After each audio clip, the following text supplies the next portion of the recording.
So earlier this year in 2021, LEGO released a couple of brand new models in the form of the TIE Fighter and the X-Wing, and if you take a first quick glance look at them, there's a very noticeable difference between them and their predecessors. For instance, if you want to compare the Poe Dameron X-Wing to the Luke Skywalker X-Wing, it's pretty much night and day, not only in terms of detail and size, but also in terms of price. And then later in March, LEGO released the Imperial Shuttle, and it's pretty obvious all three of these sets, and maybe even more to come in the future, are going to be following this very similar style of set. And I think today I want to talk and discuss my thoughts about what I think about the cheaper downscaled play versions of these sets and compare them a little bit, and ultimately why I actually think this is a very good direction for LEGO to go in. The first comparison I love to draw is with this guy. So this is set number 75300. This is the Imperial Tie Fighter, retails for $39.99 here in the US. Now if you want to compare this one to the previous solo movie TIE Fighter, it's a night and day difference, not only in terms of price and size and minifigures and all that kind of stuff. Obviously with something smaller, with cheaper sets, you're going to be sacrificing a decent amount, and what I honestly think is an okay amount of minifigures. For $40 you get 3 minifigures. You do get the TIE Fighter Pilot, NIL-8, and a Stormtrooper, which honestly are pretty good. And I think for what it's worth in the set for $39.99, this is actually a pretty good deal, especially when you think of it this way. So the previous Rise of Skywalker Poe Dameron set retailed for $89.99 here in the US, or $90 US. Now you can actually use that 90 to get one TIE Fighter and one X-Wing. Now, I don't know about you, but if I was 6, 7, 8 years old and I was really focused on having play value in my sets, I'd much rather have these two guys for the price of one X-Wing, and you can do a million different things with these sets and have so much fun with them. Meanwhile, the X-Wing minifigures are actually really great. You come with an R2-D2, of course, he is inside the X-Wing already. You also get Princess Leia, Luke Skywalker, and you also get an exclusive General Dodonna minifigure, which is kind of cool. Now, of course, there are things about the X-Wing I absolutely despise. Number one, the front landing gear always falls off for some reason, and there is no mechanism to hold the actual X-Wing wings up. So over time, if you're fiddling with it, playing with it, it's going to gradually close and close over time, and that's going to be a little frustrating, at least in my opinion. But besides those two, this is still a really good X-Wing, and I can actually realistically see myself using this in a mock or a diorama or a display or anything like that, because I think with the details and the sticker, there's still a decent amount of stuff that you can actually look forward to aesthetically with the X-Wing. Now, the scale difference for the TIE Fighter and the predecessor and the X-Wing is not as drastically obvious, but it is still worth noting that at least for the TIE Fighter's sake, it's very snub, it's very small. You can fit it in your hand. Now, granted, you can do a lot of more things with it. You could fly it around confidently, you could flip it up in the air, but it's just not something that I could actually realistically use in a mock or anything like that. The last one I want to briefly talk about is the Imperial Shuttle. This is set number 75302, 660 pieces, retails for $69.99 here in the US. Now, I've actually never owned an Imperial Shuttle, so I can't really speak about how it compares to the predecessor or anything like that, but obviously all three of these, like I said, are following a very similar scale, where this is very clearly not accurately representational of how big it would be for a minifigure, but it still does have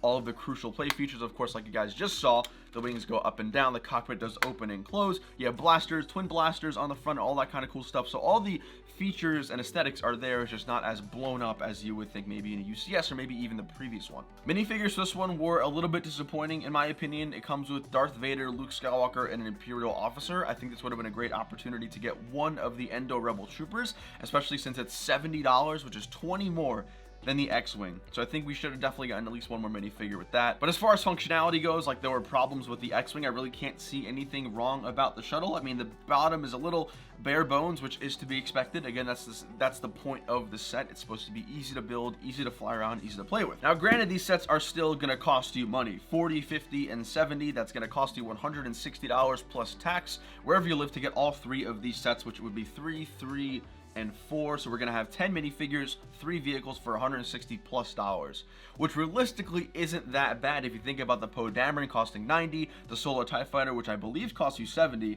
and then the older Imperial Shuttle, which I believe cost you at least $90. I want to say upwards of $100. Like I said, on YouTube, there's full reviews of all these sets out there if you guys are looking for that. But the truth is, I actually really like the direction where LEGO's going, and that's my own personal opinion as a mock builder here in the community, because I'm not using LEGO sets in my projects realistically.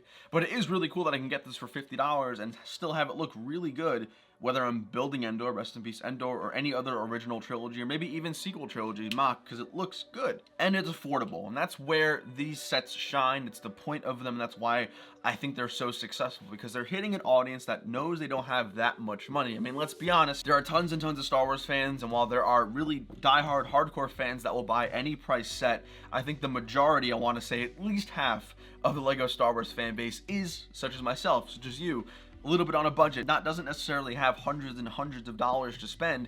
And that's where these sets come in, because you're getting a really good minifigure lineup for every single one of these sets and a pretty competent build. Now, brick filmers, I think these sets are wonderful for you, because not only are they more affordable, most importantly, the aesthetics and the general look of all three of these sets are consistent with their previous versions. Now, like I said, it might not be as big as you were thinking or anything like that, but you could easily put this in the background of your brick film, any of these, and they do you really well. Now, me personally, I'm not buying any more of these because I don't need them. I might actually buy maybe a couple more of the Luke Skywalker X-Men, because I personally believe this is a really good model that I could even use in a mock or display or anything like that. But the fact that these sets aren't for me doesn't mean I can't acknowledge the fact that I think these types of sets are brilliant.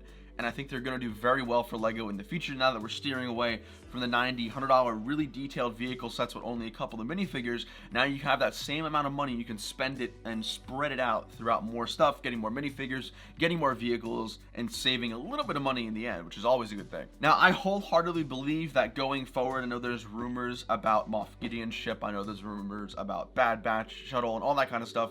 The Bad Batch is most likely going to follow a same thing where the shuttle's going to be played down. I think we're probably going to get it all 5 of minifigures, if I'm being entirely honest. I think they're going to sacrifice the Bad Batch shuttle detail and size to include all 5 Bad Batch minifigures, which I'm really hoping for. But I think the rest of the summer and fall sets, as long as they're following the similar play set, I think the rest of the waves for this remainder of the year are probably going to be following a very similar layout, where it's a vehicle downscaled to play version, where it's easy to fly, easy to swoosh around, easy to play with, has a lot of functionality, and all the aesthetics are maintained while including a good amount of minifigures at a reasonable price, which honestly has been the cry for Lego Star Wars fans for a very long time. I mean, how many sets can you think of in the past couple of years where we've seen a reveal and we see the price point and you're like, oh my god, why is that this expensive?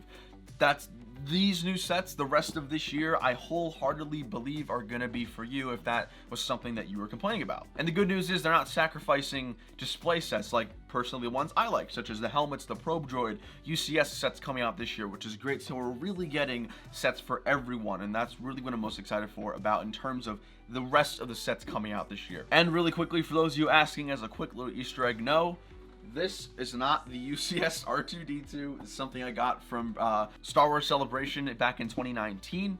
So it's not R2, don't worry. But I hope you guys enjoyed this video. I know this is more a little bit me talking and discussing my thoughts, but down below in the comments, guys, let me know, do you like this format that Lego has been following for the past couple of months now? Are you maybe getting a little sick and tired of it? Or are you excited to see how sets are going to be represented following this sort of blueprint? I'm really interested to see what you guys think down below in the comments. Drop a like and subscribe. If you guys want some more content coming up very soon, and we'll see you later. Take it easy.